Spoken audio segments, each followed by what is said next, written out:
IBC en ga public body. Kidwa procure services mag lawyer nyaki advertise. Problem ma Chebukati niche nigo ni nyocho ko advertise ma ji apply.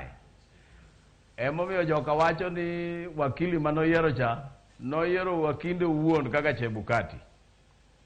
To ka jomoko gi okoyie kode, jomoko gi be nigi thuolo mar yiero wakili mare. Nikech ibiro penj Chebukati ni to advertisement nitimo karango, gin gi panel of lawyers, advertisement nitimo karango jogi ni yiero nade.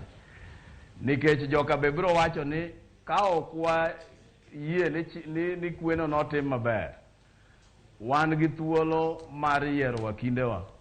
Mane gimomiyo do nong'iyo application mar mane William Ruto kelo mage wito kwayo no oko. Nikech gidwa winjo ni to Komishonas moko gi ang'o ma giwacho. Gini oken gima nyien Kenya ka. Ndalo moko nyoche Law Society notero case more court, members ma council ma Law Society, president ma Law Society nentie gi wakinde, council members gi bo appoint wakinde gi. President ma Law Society notim application ni wakinde go gine lawyers mag wakinde mag council members go mondo witi court notamore ni wadwa winjo adiera kuma wache ni nitie. Ingeni court ni ma Supreme Court. Gima court dwaro ni gidwa penjo ni to kano yier William Ruto kaka IBC nowacho.